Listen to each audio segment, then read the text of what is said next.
Un projet de recherche scientifique qui s'intitule « Recherche suisse de propagande » a découvert que les médias établis informent tous de manière étonnamment semblable et unilatérale, que ce soit la télévision publique, la radio locale, le journal banal ou le quotidien sérieux, quand il s'agit de politique internationale et de guerre.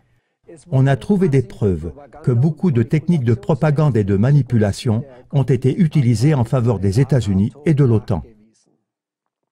Vous trouverez les détails dans la série d'émissions en langue allemande « Les techniques de manipulation des médias ». Tandis que lors des attentats terroristes passés dans les pays de l'OTAN, une solidarité illimitée était exprimée envers les victimes, que ce soit à Paris, à Munich, à Nice, à Berlin, etc. Les reportages des médias occidentaux sur la dernière attaque à Saint-Pétersbourg avaient un arrière-goût fade. Le 3 avril 2017, une explosion dans un métro a créé un énorme trou dans un wagon.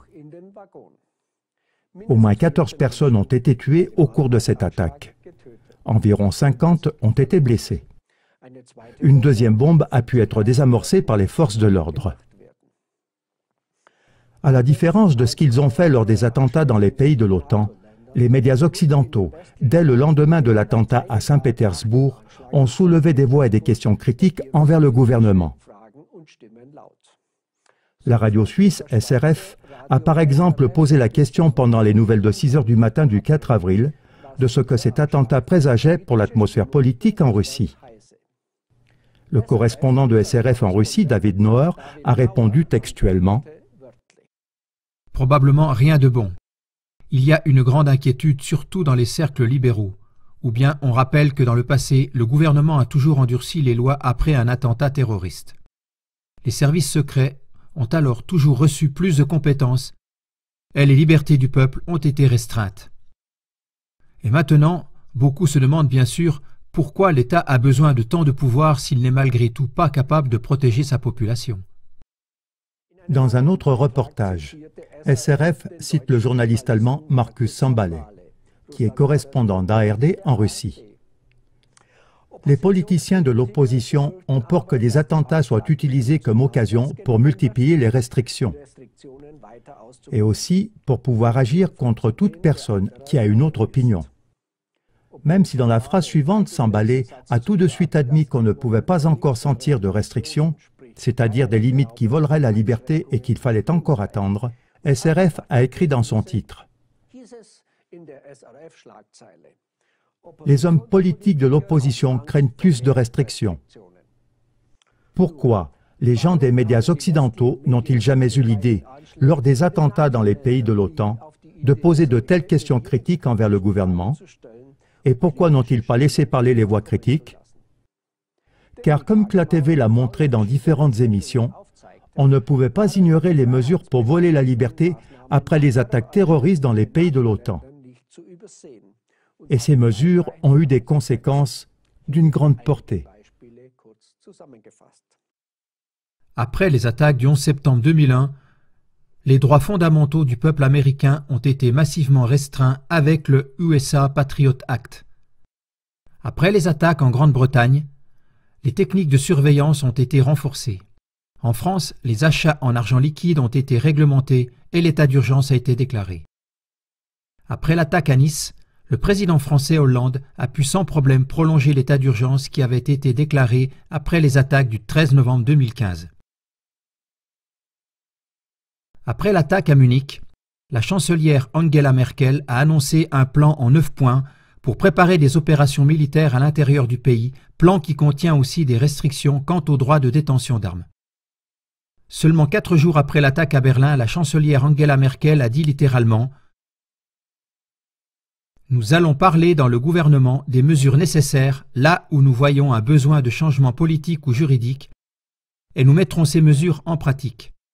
Nous allons faire tout ce qui est humainement possible pour que notre État soit un État fort. » Ainsi, on peut remarquer qu'après les attaques terroristes, les gouvernements occidentaux ont reçu des moyens et des droits qui limitaient énormément les libertés de la population. Pourquoi les grands médias occidentaux n'ont-ils jamais eu l'idée de questionner minutieusement leur propre gouvernement? Par exemple, Pourquoi l'État aurait-il besoin de tant de pouvoir s'il ne peut malgré tout pas protéger sa population? Certains médias américains ont fait un pas de plus et ont spéculé que l'attaque dans le métro de Saint-Pétersbourg aurait pu être, je cite, « un inside job », travail de l'intérieur.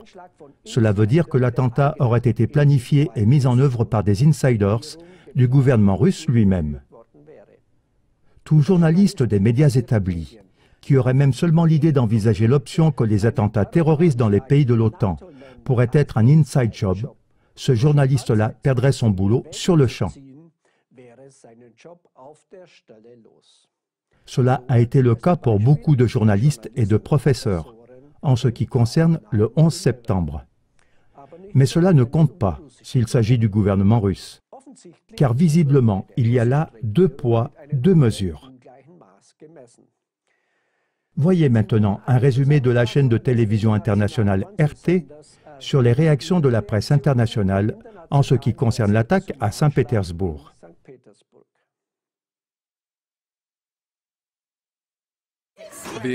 Pendant que les hommes politiques faisaient part de leurs condoléances, les médias internationaux spéculaient. Chaque fois qu'une telle attaque horrible a eu lieu, elle était d'une manière ou d'une autre politiquement avantageuse pour Poutine. Ils avancent l'idée que le bain de sang du métro de Saint-Pétersbourg pourrait être un inside job. Il existe des théories de conspiration selon lesquelles cela aurait pu être mis en œuvre par les services de sécurité, et tout cela pour détourner l'attention du public russe des protestations contre ce qui est généralement appelé le régime de Vladimir Poutine. Dans les médias libéraux, il y a rapidement eu quelques commentaires disant que cela pourrait être une tentative pour distraire des demandes d'investigation au sujet de la corruption ainsi que des demandes d'une démission de Poutine lui-même. L'activiste Richard Black nous a dit que les informations des médias globaux concernant les événements à Saint-Pétersbourg étaient jusqu'alors déséquilibrées. C'est triste, les politiques sont omnibulés par cela et oublient ou ignorent les personnes qui ont perdu la vie ou qui ont été blessées. Nous ne voyons pas les familles et les individus qui ont été attaqués et tués. Nous faisons le lien avec un grand agenda politique avant même que l'on puisse faire le deuil des morts.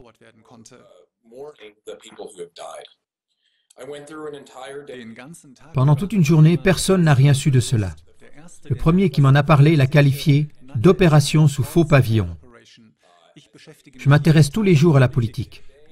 Que je connaisse tant de personnes qui n'en savaient rien montre que les médias du mainstream n'informent pas de manière appropriée. S'ils informent, c'est avec une tendance de gauche très forte.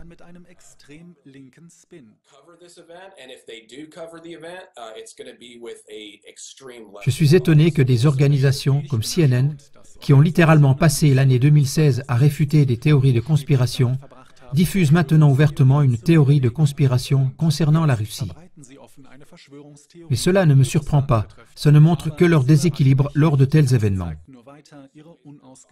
Il y aura toujours des spéculations. C'est dans la nature humaine de chercher des schémas. Les gens veulent comprendre les choses le plus rapidement possible. Nous avons vu des attentats dans différents pays européens ces dernières années. Je ne suis pas surpris qu'une image se dessine maintenant et que nous commencions à discerner ce qui pourrait se trouver derrière cette attaque. Il est plus que probable que l'EI y a participé. Ce qui est pourtant surprenant, c'est le nombre de personnes qui argumentent que cela aurait aussi pu être quelqu'un d'autre. Ce qui est arrivé lundi exprime parfaitement pourquoi nous devrions nous unir pour vaincre cela. Ça fait trop longtemps déjà que ça arrive et j'en suis étonné. Les médias de gauche diffusent l'idée que ce que les Russes font en Syrie contre l'EI est une réaction radicale. À mes yeux, elle n'est pas assez radicale. In my personal opinion, I don't think it's radical enough.